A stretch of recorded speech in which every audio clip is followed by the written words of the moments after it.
week. It feels like day million. It is track 7. This was the most brutal of all the tracks, which is stupid because it's the smallest. I was the most afraid of the burn yard, more than anything. Yeah. For sure. For sure. It was ridiculous. I absolutely had no fear going into it.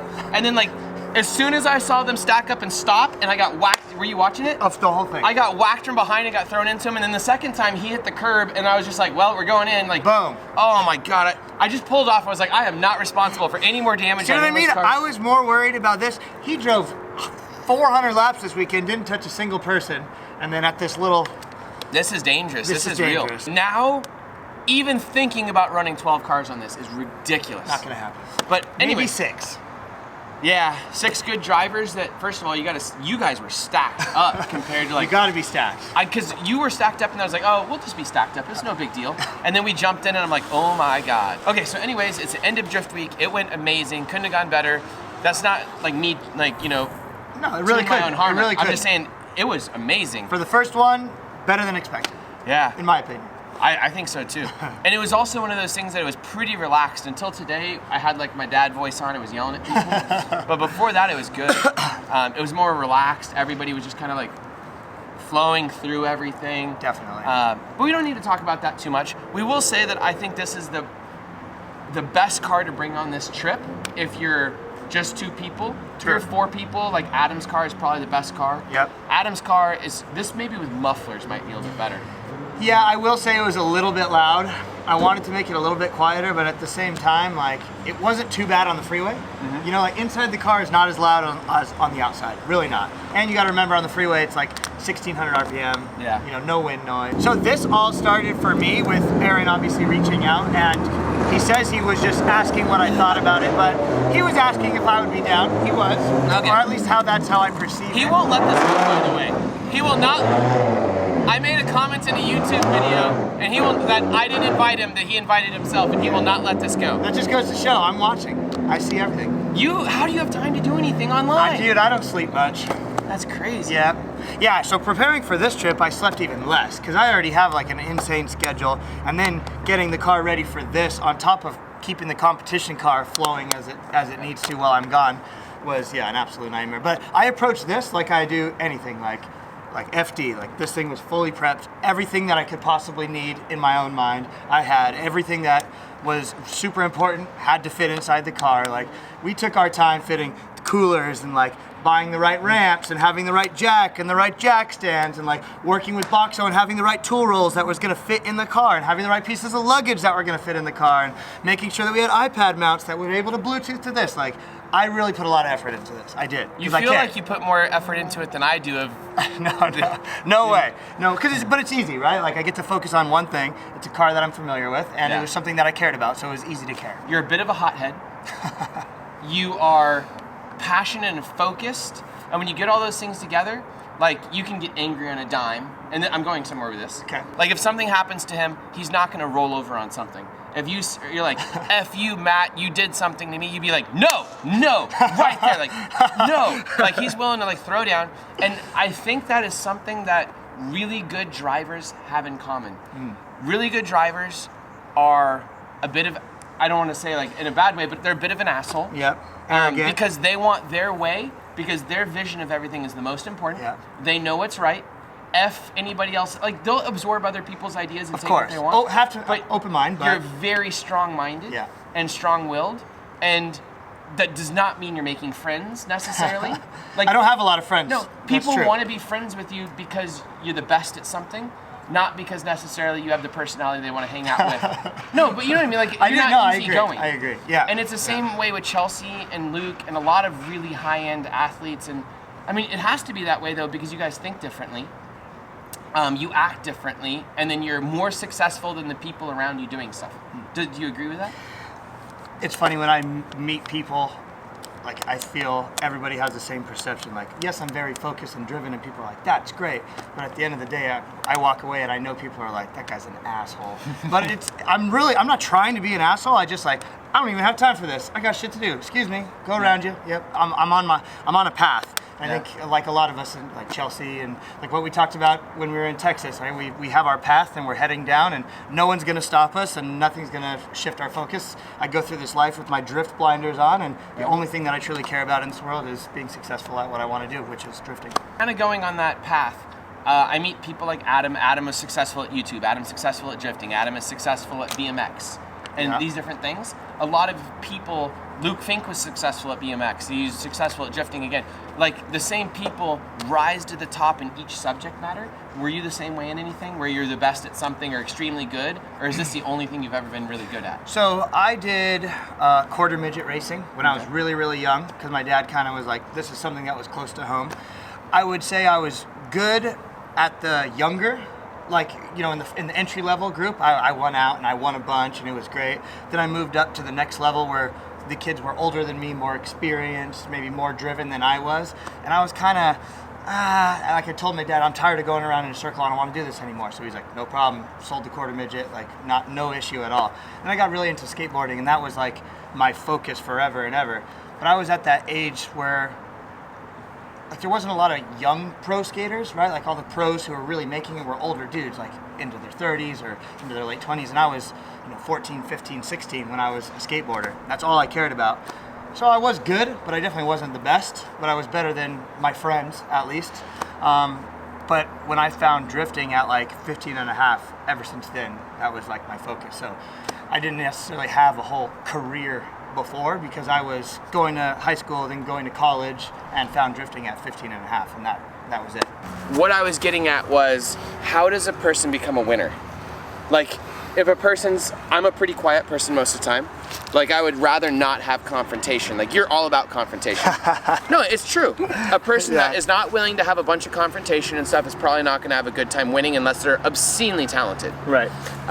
So how does a person go about winning? Because you have so many people that are interested in drifting. They want to go do Pro 1. They want to do this. They want to do that. But, like, there's probably certain personality types that are more prone to winning, because they're going to get up earlier, they're going to do this, they're going to do that, they're going to work harder, but they're going to be more aggressive. But, like, how does a person win? What do they do? So for me, I found success started coming when I made everything about drifting. It wasn't like, okay, I have to dabble in this, and then I care about that, and then I might do this a little bit, or prioritize hanging out with friends, or prioritize this. Once I stopped prioritizing everything that wasn't drifting, that's when I finally started seeing improvement, at least, right? And then improvement led to successes, and then I got a couple of wins, and then since then it's been really good. But I had to give up everything. I had to say, like, I really do not care about anything else other than being successful at drifting. And it wasn't just, I only care about Formula D, right? Because it was, I care about being a successful businessman and figuring out how to manage a program and how to be a good marketer and bring in sponsors and be good in front of the camera so that my partners, when they see me in front of the camera, right? It was everything. It wasn't just behind the wheel, or it wasn't just Formula Drift. It was drifting. You're not doing it 2 days a week, you're doing it 7 days a week, and the random dude trying to start is trying to catch up to you. You're 10 years ahead of him, but he's also trying to catch up thinking he's going to do it 2 days a month, or even 2 days a week. And he's never going to catch you when you're doing it 30 days a month. And you have to remember, I started drifting at 15 and a half, right? When I got a driver's license, like 2 months after I got my driver's license, my permit, right? 16 years old, I started drifting. And about like 17 and a half, 18 was when I was like fully immersed in it. Like, that was everything that I gave a shit about. Yeah, I went to college and I had to finish school, but I went to school 2 days a week and didn't give any craps about that. Like, I got C's only to maintain and get myself a degree. Like, I would literally figure out how much work I had to do to get a C and do no more. Because anything more took me an extra 10 minutes. And that 10 minutes equated to a huge amount down the road. So it was give up everything and focus on drifting 100%. I don't think most people have that in them. I mean, like, do you have a girlfriend right now? No, not right now. But I did throughout the whole thing. You're like, I've had a girlfriend. Right, and they all leave because of drifting. I'm telling you right now. I had 2 serious girlfriends in the past 10 years, and both of them left because of drifting. 100%. And they probably find you, like, attractive because you're successful. At first. Because of all these things. And then they realize that they're not as much of a priority as... They're like fourth. Fourth. You have a dog or something ahead of them? What is it? You like the first 3 are drifting? Yes, first 3 are drifting. Well, you have to remember, I have drifting, I have my business, I have the marketing side of things. I have my own personal health that I put before that because I do physical and mental training, and I have to prioritize that above a girlfriend. So yeah, by the time they're fourth easily. What is mental training? So I actually have this training program where it's like hand-eye coordination and reactive time that I just started. So it's like games on an iPad, or like doing things with a ball, or these crazy goggles that like blink and I have to catch these things, and like it's just a bunch of mental training, mental like hand-eye coordination stuff. So after I do my hour at the gym every morning, then I do another 25 or 30 minutes of this reactive mental training stuff, and then I start my day. This is gonna be a real weird question. Do you think Adderall makes a driver more focused and better and would help with reaction time and all of these things? And and a driver that's coming up and drifting and trying to compete at that level would almost have to do Adderall or something like that to stick with some of the guys that are so fast at hand-eye coordination? I don't think it's a have to, because some people are naturally I'm not gifted. saying people need to go do that. I was just gonna say it's almost like right. Well, I mean, that's people with do it in everything. college. Yeah, that's with everything, right? They do it for studying, they do it for sports, they do it for this. I would guarantee that it's going to have some benefits for drifting, but I don't know if that's going to make like a mediocre driver into a great driver. Isn't that a weird thought? I've never taken a single Adderall. It's definitely crazy. I've tried. Yeah. I've tried, but I don't necessarily think that that's going to be the ticket take you from B to A. I was just thinking, no, it's not all, but I was just thinking about, you're talking about mental focus. I was like, man, someone could cheat that and just like do Adderall and be like catching Skittles out of the fucking rainbow. Yeah, but because I've tried, and it's not that. You know, it's maybe good for like a small percentage on top of your training. Is this mental training helping? Or is it just you're willing to try everything? Right, I'm willing to try everything. I haven't done a Formula D round, or haven't done a competition since I started it, because I just started it within the last 2 months. But I will tell you that I've been going to the gym, like going to CrossFit classes for 6 months. Before that, I would just kind of go to the gym on my own. But I've been like die hard every morning kind of thing, 5 to 6 days a week for 6 months, and I've definitely noticed a difference with my driving, for sure, with that, with my ability to get stuff done throughout the day. Like, I don't get that 2 o'clock I'm tired, 3 o'clock I'm tired. I don't get any of that. I go till like midnight, and then I'm like, oh, I should probably go home and sleep because I have to be up in 5 hours. That's why I go home and go to sleep. I was gonna say, when I exercise regularly and hard, the ability to sleep is way better. Yeah. The ability to focus is way better. I don't get tired doing stuff. Like at a drift event, when I'm super out of shape because I'm working all the time, because like work is a priority, which you understand. Yep. You're just like, oh, these tires are so heavy. Everything and you're is always like taxing. Tired. You're so tired. Always tired. Yeah. And then when I'm in great shape, you're picking up like a wheel and a tire, like combos. And it's like, oh, and you move them over, and you just feel like a beast. Yep, it's true. I was gonna say working out helps a lot. Yep. I don't know, just a thought. Again, we're just talking about like how do you win. It's a whole package, right? And that's what I've been. Like, how do those NASCAR dudes that have big beer bellies and stuff, how do they stay on top of their game? But they really don't anymore. Like, if you look at the guys who are winning, they used to. But look at the guys who are winning now. It's just like the guys that used to win in Formula One used to smoke cigarettes, do cocaine, and have sex like every night. You know, they don't. Those are the guys that aren't winning anymore. Yeah. Right. That's. It's too high of a level now. And Formula Drift has gotten to the point where it's too high of a level. There's too many good drivers. You don't have to beat like 1 or 2 good guys. You have to beat, the top 10 are insane. So do you think everybody in the top 16 has to be physically like in peak condition, or do you think plenty of people are just getting through? I think plenty of people are just getting through, and I think that Formula Drift or drifting in general is not quite at the level where we're not looking for the smallest advantage, right? Like, because drifting is so much driver, there is a lot of disparity between the drivers. So we're not quite tight enough that you're looking for that like tiny little percentile. But for me, because it's everything that I care about, like, I'm going to do it. Right? Because you got some guys who I know don't work out, don't do any mental training, don't do any hand-eye coordination, and they're phenomenal drivers. And you have people like me who I feel like I'm a pretty good driver, but I need that edge to be up there with the best. Do you think that it's a coincidence that all the Formula D guys seem to have come from a BMX and skateboarding background? Is it something that because those people are of that generation and of that mindset that they filter up to race cars because they no longer have the body to, how do you say, like, you get older and you can't be a great skateboarder and a great BMX guy necessarily, so you become a drifter? Or do you think those people come up because those sports, like those action sports, give them reflexes and they give them all of these tools? I think it's strange that the correlation between it. And I think there's probably just more adrenaline junkies, there's maybe. probably there's probably more BMXers and skateboarders as professional drifters as there are like race car drivers moved over. Yeah. Right, or kids that were born to be race car drivers that are now professional drifters. I think there's more action sports guys because it was an action sport for a lot of us, and then it turned into professional drifting. Yeah. But at first it wasn't that, right? It was literally just a way to get our jollies out. So I think it's the same thing as riding a skateboard for fun or riding a bike for fun. It's a way to get your jollies out, and then, hey, would you look at that? I'm actually pretty good at this. Let me try my hand at a competition. Have you ever given it thought that if you're a BMXer or a skateboarder, any 14-year-old kid can take you down? Same thing with basketball. There's a million kids that can get really good at it. Drifting, once you get really good at drifting and you're running a shop and you're doing demos around the world and you get a bunch of money behind you and you have all the skills behind you, it's incredibly difficult for anyone to catch you because the bar to entry is so high.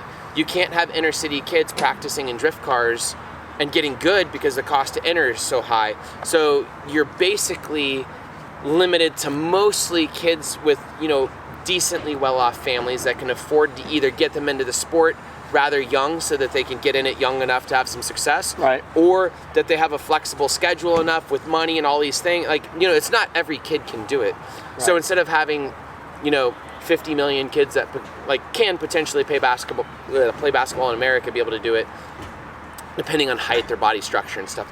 They have their own limitations. Yeah, yes. They have their own limitations. But in drifting now, once you entrench yourself as a top 16 or top 8 driver in Formula D, you're there. It's sticky as hell, if that makes sense. Yeah. You're not going anywhere. JR has been there for a decade. Forsberg's been there for a decade. Osbo's been there for a decade. You're not getting rid of those guys because they have great media programs, great teams, 18-wheelers, all these different things. Do you ever give that any thought? You're just like, I made it. I'm done. Good luck peeling me out of this. So it's funny because somebody like Aaron can so easily throw away, and I'm not insulting you, but it'd be like, you made it, Matt. But for me, it's been a long time coming, you've done it all. Right, but it's also been Formula Drift for 10 years for me. It was easier back then, though. It was absolutely easier. Not throwing anything against you because it was easy, because it wasn't. Definitely. But do you not agree that it's way harder now? So I think there's two schools of thought on that, right? It's way harder now from a monetary standpoint, but it's not harder in the fact that anybody can tell, hey, that's the setup, that's the winning combination. I can do that, boom, put that on my car, pay the money, go win. You have the chance of going to win. But when I started, there was no recipe. Drifting was so spread out and had so many different schools of thought and so much disparity in the cars that it was extremely difficult for me and my S13 with my stock SR to even qualify, right? But now, if you get your Pro 1 license and you have good money behind you, you're gonna build the baddest ass car and you're gonna go qualify. Let me back up though. You took the disparity in the cars to the extreme by building yourself a 1,000 horsepower car that was over the top with as much grip as possible. Yep. You went to the extreme on everything. Of course.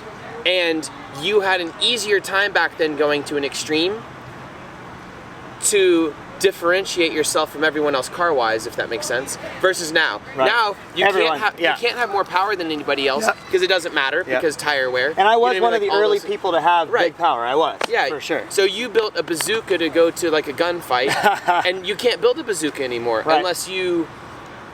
I don't know how you would do it. Yeah, but there's good and bad, right? You can't build a bazooka, but you can buy the same AR that everyone's using.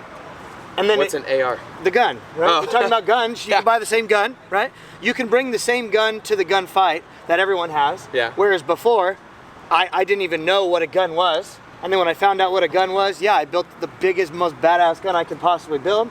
But now everyone has the same recipe. That's what I'm saying. Yeah. You can literally go up and be like, I need that suspension on that chassis, and that's it, right? You can go. You can get in and drive, and then it's on you. Whereas before, it was on me. It was on budget. It was on trying to figure out where the sport was headed. It was different. Not saying it wasn't easier, because I agree. It was easier to get in back then, but I think it's easier to be successful now. If you have the money. Yeah. If you have, and let's be real, money is one problem, right? But money and talent and knowledge, and that's a different thing. Yeah. It's hard. Along that same vein of thought, it is now easier to become the world's best driver than it ever was because of simulator time and because of different things. True. Now So we were talking about like the stickiness of the position. Now you can have, and I would guess because of simulators, there's probably 1,000 guys that are insanely good in the world in drifting. Whereas, you know, it used to be there was 50 to 100, Yep. and they're spread all over the world. Now there's probably 10 times as many people.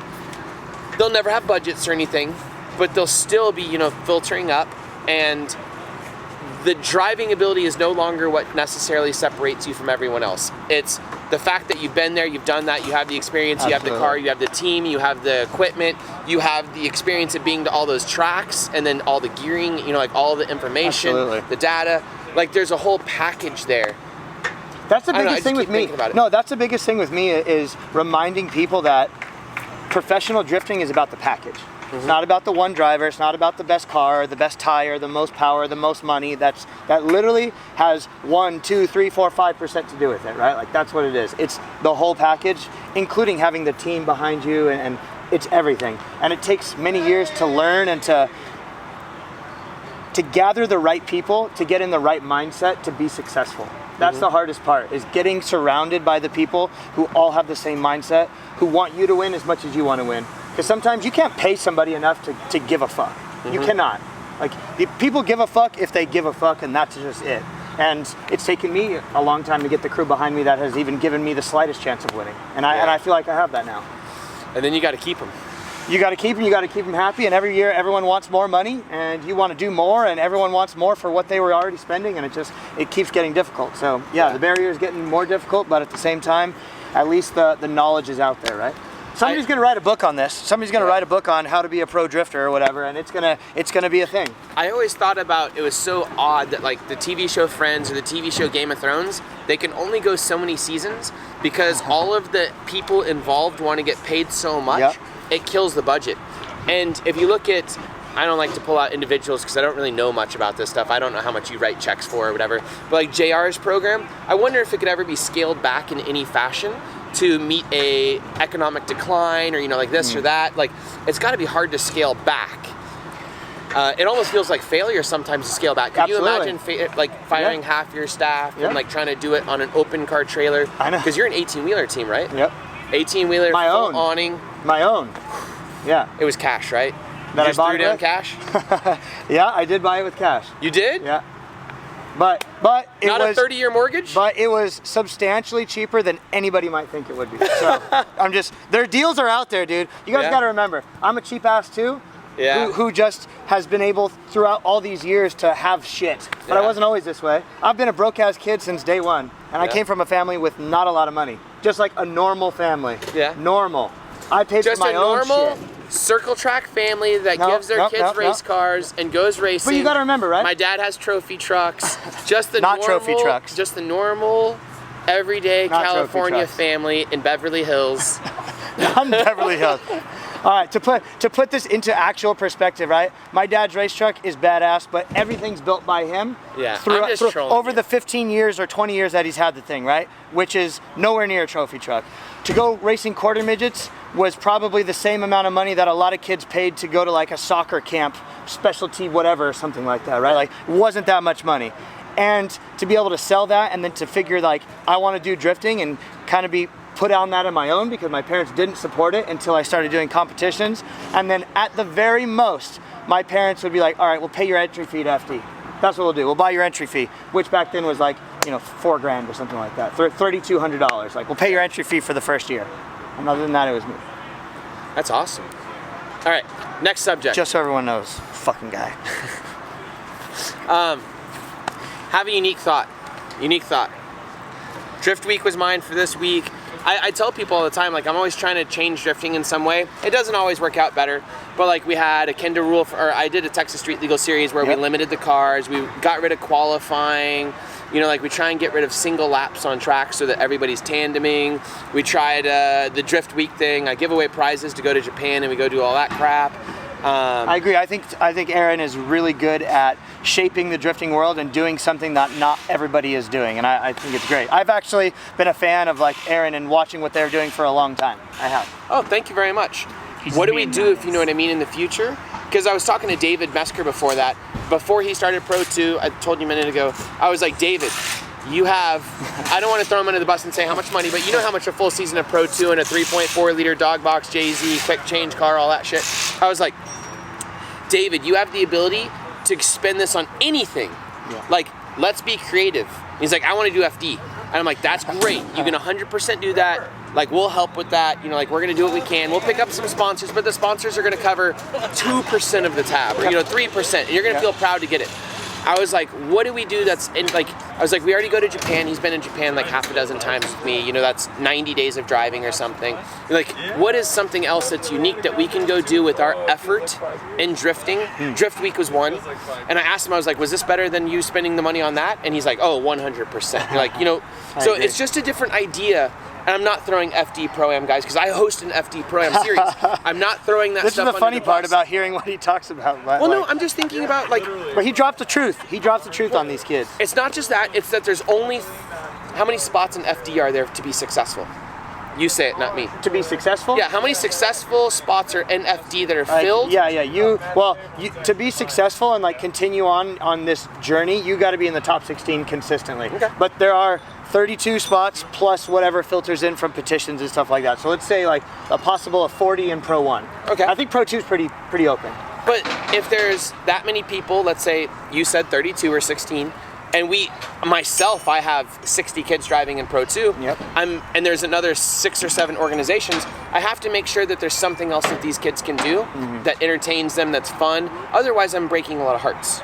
You know what I mean? Yeah. And I want to be able to filter people up. I want to have that dream. Because it sucks if I was like, hey, Matt, you shouldn't do pro. That's stupid. Absolutely. You absolutely should have. You're a winner. You do that stuff. It's not my place to do that. But it is my place to make sure as an organizer that I create enough avenues of things for people to do. Anyways, long story short, what's the next idea? Other than Formula Drift. Right, because that's a dead end for anybody that's not competitive. Like, I will never be successful. I did one round of FD, and I was like, every team is better funded. Every team has already done all these tracks. I got 4 laps. Everybody else, like Team Falcon used to rent the tracks before the events. Yeah. It was different. I brought an SR car with like 300 wheel. I was just having fun, but I was like, oh, this is not a good use of resources. Yep. So what's next, I guess? What's next? So for me, the reason why I put so much effort into this is because stuff like this is next for me. You think so? I do. I think that events that carry a lot of weight and have a solid media package behind it and get everyone excited, that's what's next. Yeah. Because right now, as far as like viewing right now, I don't think anything beats Formula Drift's live stream. Like right now viewing, as far as drifting. There's nothing else out there that everyone in the world is watching, and there's however many millions of views for the right now. So I think that doing stuff like this in the right now is what's going to be next. Like if we were able to live stream this, I don't know how or why or what. That'd be a lot. But you know what I mean? Something that the right now, because get on. We're doing daily videos out here, and people are like, hey man, where's your video? Yeah. I'm like, it's 11 p.m. Where's your video, Matt? And I'm like, dude, I just got off track 4 hours ago, and I just ate, and I just did this. So I think having the right now on, maybe not Drift Week, but on anything that's outside of Formula Drift is going to be what's next for the sport of drifting. About 2 years ago, I stopped and I went to a Grid Life event. I thought it was really interesting. I thought that was a new avenue because it mixed culture, it mixed a huge spectator count. It looked financially very viable with a ton of people going. It was exciting, and I was like, this could be a big thing. Obviously it is a big thing. I agree. Stuff like Grid Life, because I've been to 3 or 4 now, and I enjoy it so much, and I think that is always going to be its own thing, right? It needs to continue to happen like it is. And this is more of this is more of an online thing for the spectators and stuff. Right. And for us, it's also very different than anything I've ever done because we're drifting. I don't have to explain the Drift Week thing at this point, but I will explain something unique about it, which is I have never seen so many people editing video every night in one place. The tables. Audience, the audience doesn't understand this, but like these guys are all drinking, trying to party, but at the same time they're vloggers now.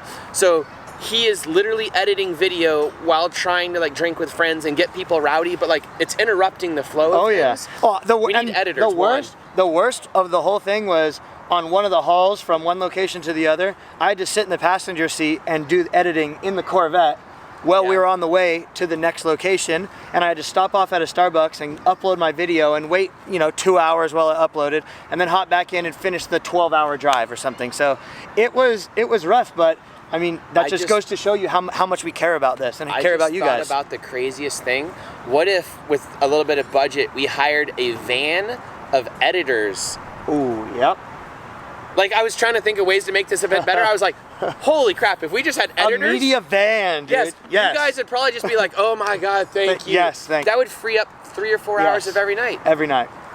But yeah, so I was going to say, 10 years ago, if you thought about what a drift week thing was, or like Formula D or any type of drift thing, when you were doing your, SR build, back in FD days, you would have never thought that you would be editing footage every night, trying to make a YouTube channel work, and like.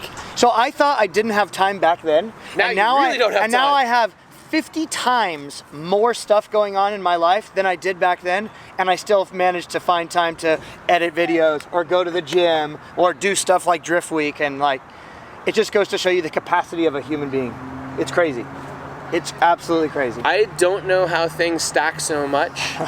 So like right now I'm planning out a normal season of Lone Star Drift and failing at the advertising portion of it, because like I'm doing this. Yeah. I'm hosting Drift Week, which we have done nothing but Drift Week stuff. Like, you've done nothing at your shop. You finished no client cars. You have not done anything on an FD car. You have not probably talked to FD sponsors. I haven't even been returning emails, to be fair. Not really that many. Like a couple, but not as much as I should. Right, so I was gonna say, like, you've completely put your entire life on hold for 2 weeks. For Drift Week. But you're still getting everything done, and you're still gonna have a successful FD season this year, and you're still working out, and I don't know how we get stuff done. I know. But for me, I wouldn't have it any other way. There's days and times where I'm like, oh, well, I don't have that much to do today. I could get it taken care of, everything that I need to do in like 2 hours or something, and I go crazy. And I just find stuff that I have to force myself to do, because I cannot just sit idle for a weekend and do nothing. Can't do it. I'm always so busy that when I get home, that's like my Zen moment. We were talking about that on another video. Yep. If I'm so tired, I just like lay down. I do feel a little worthless because I'm not doing anything, but you're just like, I'm playing on like my phone or something and just lying there and doing nothing, and you're just like, I'm cool with this. Quick, like 30-second story. I used to be in real estate, and I had like 15 people that worked for me, and it was very stressful, and I worked probably, I don't even remember anymore, but like 12 to 16 hours a day. Yep. Every day of the week, 7 days a week, Christmas, everything. And finally I burnt out. There was like 6 months where like all I did was stare at the wall and like go sit at cafes and just like sit there and just like drink iced tea or something and just like stare at the wall, and you're like, you couldn't make me do anything. You were fried. Yeah, no, I was completely fried. And I'm kind of like that after drift stuff. Like, it's so, like, after an FD weekend, you've been out in the sun and the wind and the cars, you've had all the stuff, you've been driving everywhere, you're fried. And not even to mention the physical drain on you, but the mental drain of being on. And I tell people this, and I don't think people understand, like, you get it too.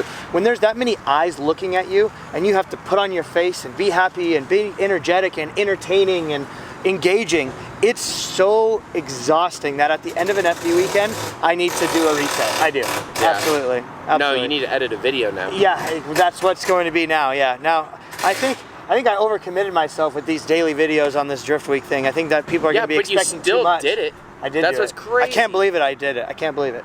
Yeah. Yep. But honestly, to be fair, I've been getting in the routine even before I came here of working 12 or 14 hours after being at the gym, and then going home and putting that hour into that editing time and getting that video up 2 to 3 times a week. So I was training myself for these daily edits. Do you find it useful, by the way? Has it done anything like to change your program or change all this stuff and make it better? So I will not say that all of a sudden all of my sponsors want to add another 0 to every check that they write to me or anything like that, but every single one of my partners are like, you're doing a great job. And I don't think I've been doing that great of a job. I think I've been doing not that great at all. But they're all super pumped, and they see that I'm on this constant wave of progression. And they see that, hey, not only am I doing what I did for them last year, now I also have this channel that I'm also putting all this effort into, that I have a following behind, and they couldn't be happier. Something I think is crazy is, it used to be, I would see, like, someone would go build a crazy race car, do all this shit, get to the events, all this stuff. No one in the outside world would see that, except he would pop up on like some screen for like 30 seconds and like, oh, he didn't qualify or whatever. Yep. And then you disappear and you're like, someone built a whole race car for all that. That's why I did my build series with Donut. Right. That was like life-changing for me. But then you do that, something like that, and everybody's rooting for you. If your car breaks at the line, everybody's cheering. Everybody knows that car. There's a story. Yep. Like, you're the Corvette guy, if you know what I mean. Like, there were some people that you were building a Corvette a little bit before I did. The only reason I got a Corvette was because the angle kits came out, and someone told me. Yep. Taylor Ray was like, this car's great. So I got a Corvette. I was like, wow, this is magic. And I started driving and YouTubing about it. And then suddenly I was known as a Corvette guy, like one of the first ones, you know, like I was but I wasn't. I was just the only guy that put it on YouTube. Ah, right. You know what I mean? Right. And then here comes old MF building his wild car. No, you did that first. Oh, before you even had yours? It was about the same. Was it the same time? It is weird, I will say. It's about the same time. I will say that, like, obviously now I'm a Corvette guy, but when I was building my comp car, I wasn't a Corvette guy. But people were like, I just had to dive in, dude. I had to immerse myself in the culture, in the language, in the lingo, in the people. It's insane now that I'm considered the Corvette guy. Yeah. And to see people's comments on Instagram like, you are literally changing my mind about drifting. Yeah.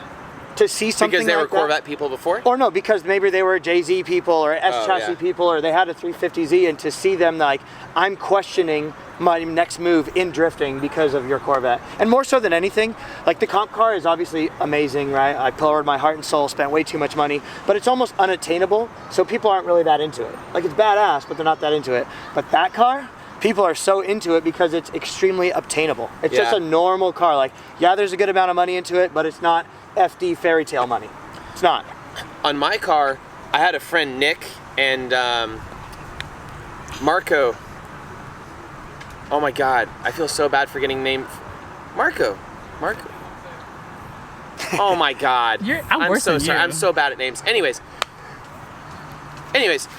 those guys. My car we bought, and like within a few days, we had it completely built, and we did it. They flew out. Marcos. Damn it. Anyways, we built the car in 2 days because they helped and my friend True helped and stuff. So I was gonna say there was no process of wondering if the car would work.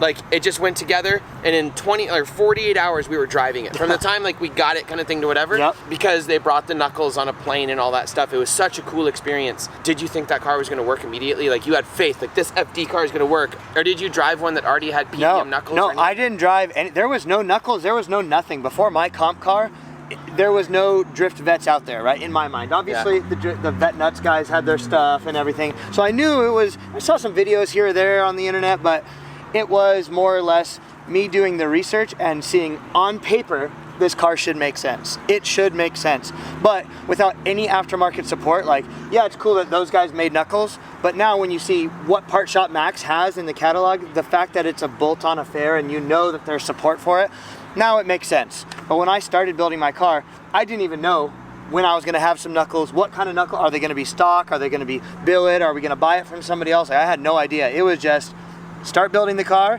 and when the time for the suspension comes, we'll figure it out. Because at the end of the day, a drift car is a drift car.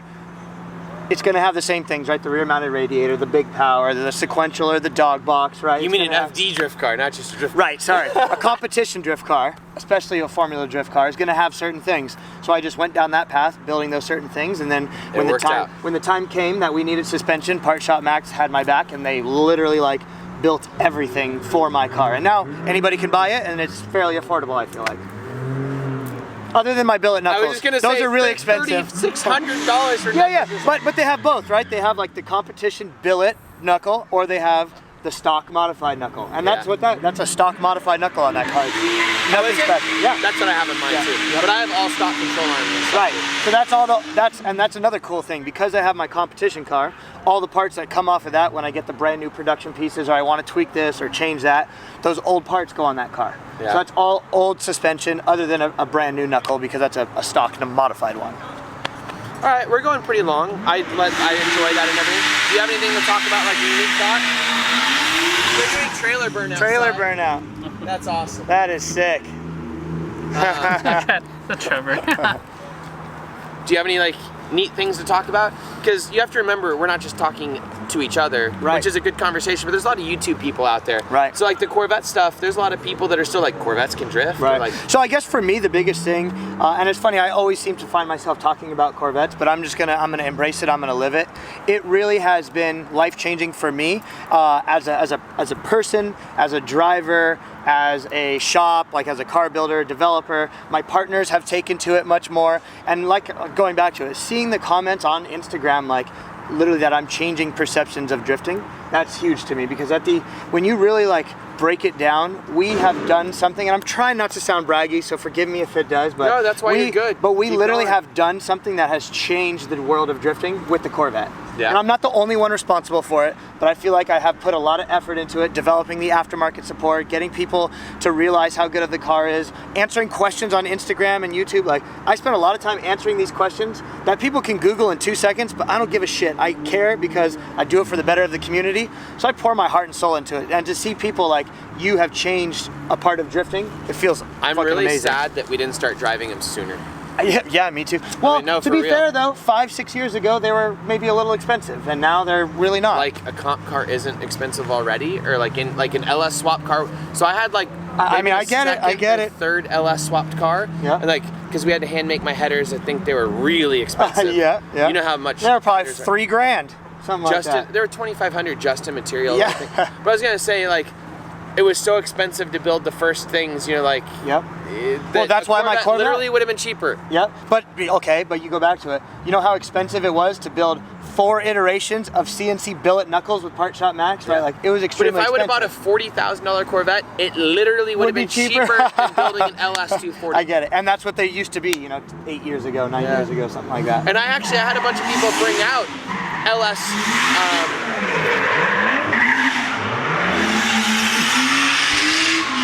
Anyways, Drift Week. I used to have people bring Corvettes to events, and I'd try and drive them as much as like 12, 14 years ago. Yeah. And I'd just be like, God, these things are awful. Because no knuckles. That's why. No knuckles. And then after knuckles, you're like, these are amazing. That's it. Yep. And I was that dumb that I didn't realize that steering angle was the only thing. Yep. I drove until like 2008 or 9 with no knuckles on an S chassis. Well, that's because S chassis magically have good Enough, angle. yeah. Right. Yeah. And you put a little bit of grip in them accidentally because I didn't know what I was doing. And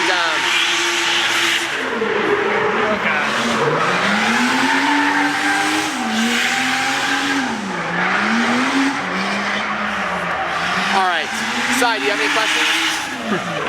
How far did you immerse into your Corvette culture? Because I don't see any jeans shorts or New Balance here. If I have my court.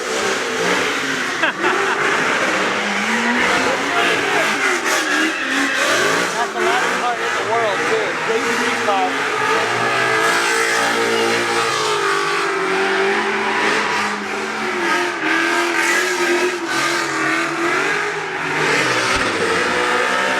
So that's the very end of the episode. Thank you so much for watching. Thank you for Matt for coming out. Thank you guys. to all Thank you. the A-list drivers for coming. I can't believe you guys came. Like, you really passed this thing. No, as someone that hosts events and stuff, I'm just like, why would Matt come to this? You know what I mean? Like, why would he bring out that Corvette and do all this? Like, it's crazy. It is crazy. Everything drifting Because is it's really- that good of an idea, and Drift Week was that freaking good. That's why I did it. And I knew it was going to be that good. That's why. I'm very surprised you had faith in it, if you know what I mean. Faith in the concept, not that much need to faith in come to- Aaron. yeah.